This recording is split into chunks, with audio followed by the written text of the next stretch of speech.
নমস্কার, কেমন আছেন সবাই? আশা করি সবাই ভালো আছেন। সুকন্যা সংসারে একটা নতুন ভিডিওয় আপনাদের সবাইকে স্বাগত জানাই। তো এখন হচ্ছে সকাল 7টার মতো বাজছে।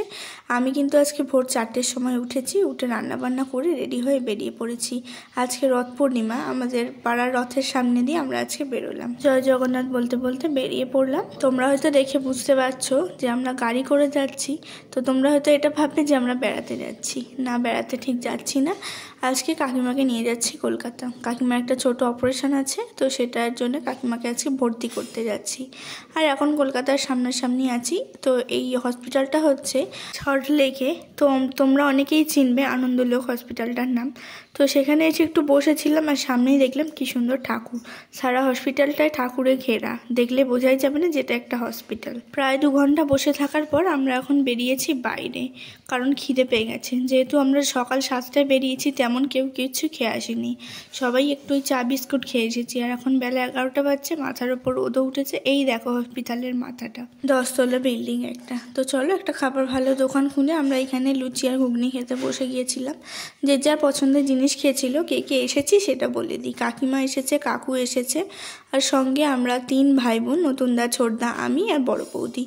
তো প্রত্যেকটা বাড়ি থেকে একজন একজন করে আমরা এসেছি। আর এটা দেখো হসপিটালের সামনে কি সুন্দর ঠাকুর, মানে সব রকমের ঠাকুর রাখা আছে।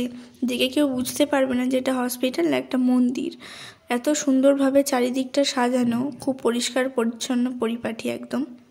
আর এটা হচ্ছে হসপিটালের বিল্ডিংটা। এটা সামনে থেকে শুরু, সামনে দিয়ে একটা ফ্লাইওভার চলে গেছে। তো আমরা আবার খানিকক্ষণ পরে বেরিয়েছিলাম। তো একটু ঘুরে মানে কোথায় কী খাবারের দোকান সব চিনে নিয়েছিলাম, যেহেতু আমাদের 2-3 দিন আসতে হবে। আর কাকিমাকে ভর্তিও করে দিয়েছি, ভেতরে ভিডিও করিনি। আর 3 তলায় কাকিমা বেড পেয়েছে, আর আমরা এখন কাকিমাকে রেখে যাচ্ছি বাড়ি। এখানে খানিকটা আমি জোর করেই হাসছিলাম, কারণ কাকিমাকে রেখে যেতে আমার মনটা খারাপ লাগছিল। আসার সময় আমরা কাকিমাকে গাড়িতে নিয়ে এসেছিলাম, আর এখন আমরা বাসে ট্রেনেই যাব, গাড়িটাকে ছেড়ে দেওয়া হয়েছে। আর এদিকে আমরা লস্যি মানে খেতে খেতে যাচ্ছিলাম, যেহেতু প্রচণ্ড গরম পড়েছে, একটু ইচ্ছে হলো কিছু ঠান্ডা খাওয়ার। আর তারপরে একটু মানে বাসে উঠেছি, আর বাস থেকে নেবে ট্রেন ধরবো। আমাদের বাড়ির থেকে বাসে ট্রেনে যেতে আসতে প্রায় 2.5 ঘন্টা। মাঝখানে বাসটা দাঁড়িয়েছিল, দেখলাম এখানে কি সুন্দর ছোট ছোট রথ বিক্রি হচ্ছে, রঙিন রঙিন, তার সঙ্গে জগন্নাথ দেবও বিক্রি হচ্ছে। আর তারপর আমরা হাওড়া ব্রিজের উপর দিয়ে চলে এলাম হাওড়াতে। এখন দুপুর 2টো মতো বাজছে, আমাদের হয়তো বাড়ি যেতে 3টে সাড়ে 3টে বাজবে। তো ভোরবেলায় উঠে বেরিয়ে চলে এসেছি। বাড়ি গিয়ে স্নান টান করে ফ্রেশ হবো। আর প্রচণ্ড শরীরটা খারাপ লাগছে, মনে হচ্ছে বাড়ি গিয়ে একটু শুতে পারলে ভালো হবে, কারণ হসপিটালে গিয়ে তো সেইভাবে বসিনি, এদিক ওদিক ঘোরা, ডাক্তার দেখানো এসব করা হয়েছে ঘুরে বেরিয়ে, তাই শরীরটা আর সইছে না। ছুটে ছুটে দৌড়ে যেতে হবে বলে ওই ট্রেনটাকে ছেড়ে দিলাম। হাওড়া থেকে ডাইরেক্ট ট্রেন ধরো, আমাদের বাড়ি তো চুঁচুড়ায়, তো সোজা ওখানেই যাব, একেবারে নেমে পড়বো। আর ট্রেন যেহেতু হাওড়া থেকে, হাওড়া মানে পুরো ট্রেনটা ফাঁকা। আর বৌদি তাই বাবার ট্রেন মনে করে সিটে পা তুলে বসে আছে। এদিকে কাকা, ছোটদা, আর এদিকে আমি আর নতুনদা বসেছিলাম। দেখো ট্রেনটাও কিন্তু পুরো ফাঁকা। আর এদিকে তারপর চলে এসছে বৃষ্টি, আর বৌদি এখন বৃষ্টিতে ভিজছে। আমাকে বলছে একটু আমাকে ভিডিও করে দাও, ছোটোবেলার মতন বৃষ্টিতে ভিজছি। আর এদিকেও দেখো মানে ভালো রকমই জল হচ্ছে এদিকটায়। হাওড়া থেকে এখন ট্রেনটা ছাড়ছে, কিন্তু আমাদের বাড়ির দিকে জল হয়নি। বাড়িতে ফোন করেছিলাম যে এদিকে প্রচণ্ড বৃষ্টি হচ্ছে, বাড়ি থেকে বলে যে না, এখানে কিন্তু কোনো জল হয়নি। আর এদিকে বৃষ্টি হচ্ছে বলে এই গেটটা বন্ধ করছে আমার দাদা, কারণ প্রচণ্ড গায়ে জল ছিটকাচ্ছে। আর গেট বন্ধ করতে করতেও মানে বুঝতেও পারছে না, আর বন্ধ করতেও পারছে না যে কীভাবে ও বন্ধ করবে। অবশেষে গেট বন্ধ হয়েছে। আর এই দিকেও আমাদের এদিকে চলে এসেছি। এখন দেখতেই পাচ্ছ রাস্তাঘাট পুরো শুকনো, কারণ এদিকে জল হয়নি। আর এখন আমরা টোটো ধরে সোজা এসে গেছি বাড়ি এসেই স্নান টান করে আমি এসেছি কাপড় জামাগুলো মেলে দিতে, মানে হসপিটালের কাপড় তো সব কিছু এসে কেচে দিয়েছি। তো ভাবলাম এখন আর স্নান করে কাজ নেই, কারণ চুলটা শুকাবে না, আবার শরীর খারাপ করবে, যেহেতু কালকে আবার বেরোতে হবে। তো সেই জন্য আমি আর স্নান করিনি। আমি একটু রেস্ট নিয়েছিলাম, মানে একটু লম্বা ঘুম দিয়েছিলাম। আর ঘুম থেকে উঠে এখন বসে বসে দেখছি যে সবাই রথ দেখে বাড়ি আসছে, আর আমার মনটা খারাপ লাগছে, কারণ আমাদের এখানে প্রচণ্ড বড়োভাবে রথ হয়। আশা করছি সেটা তোমাদের সঙ্গে উল্টো রথে শেয়ার করব আমি।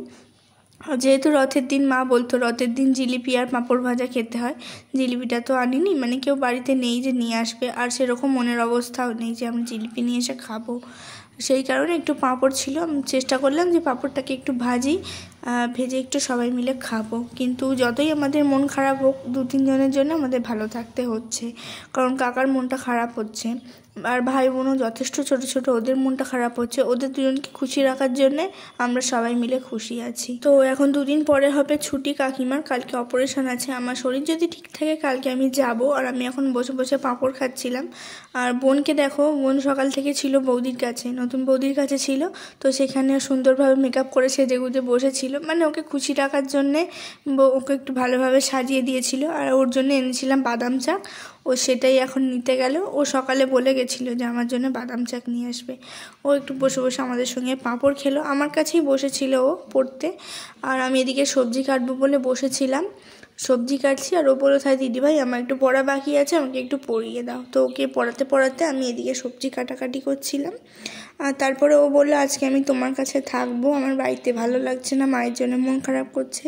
স্বাভাবিক ব্যাপার, ও এত ছোট মেয়ে, তবুও ও এইটুকু বয়সে অনেকটা নিজেকে মানিয়ে নিয়েছে, তার জন্য ভগবানকে অনেক ধন্যবাদ। ও এইটুকু বয়সে অনেকটা শক্ত। আর ওর মুখরোচক একটা খাবার বানাবো বলে আমি এসেছি রান্নাঘরে। তো একটু আটা নিয়েছি, তার মধ্যে দিয়েছি একটা ডিম, আর তার মধ্যে দেবো শসা কুচোনো, পেঁয়াজ কুচোনো, আর গাজরটাকে গ্রেট করে দিয়েছি, কারণ ওটা গাজরটাও খেতে চায় না, ওর মুখে পড়লেও ফেলে দেবে, সেই কারণে গ্রেট করে দিয়েছি। আর তারপর কড়াতে অল্প অল্প তেল দিয়ে আমি এটা ডিম ভাজার মতন করে, বা অমলেট বা পরোটা যাই বলো না কেন, এক হাতে করে দিয়ে এপিট ওপিট করে ভালো করে ভেজে নিচ্ছি। অল্প তেলও টানে, আর যেহেতু আটা দেওয়া সেরকম ইয়েও না, হেলদি বেশ ব্যাপারটা। তো এটা ওর মুখরোচক হবে, তাই ওকে খুশি করার জন্য করে দিলাম। তো চলো এখন বাকি পরোটাগুলোও আমি বানিয়ে ফেলি, তারপরে ওকে খেতে দেবো। এখন 9টা 9:30 মতো বাজছে রাত। তো শরীরটা তো আর ভালো লাগছে না সেইভাবে, আর সেই জন্যই আমরা তাড়াতাড়ি খাওয়া দাওয়া করে শুয়ে পড়বো। বাবা দাদার খাওয়া দাওয়া হয়ে গেছে, আমি আর বোন এখন খেতে বসেছি। ও খেয়ে কি বলে দেখো, ওর খাবারটা খুব পছন্দ হয়েছে। আর আজকে রাতেও আমার কাছেই থাকবে, প্রথমবার রাতেও আমার কাছে ঘুমাবে। ওর মাকে ছাড়া একদমই থাকতে পারে না।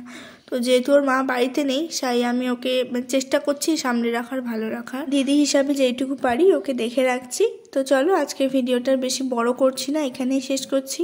সবাই ভালো থেকো, সুস্থ থেকো, সাবধানে থেকো, সবাইকে অনেক অনেক ভালোবাসা। আজকের মতো এখানেই আসছি, টাটা।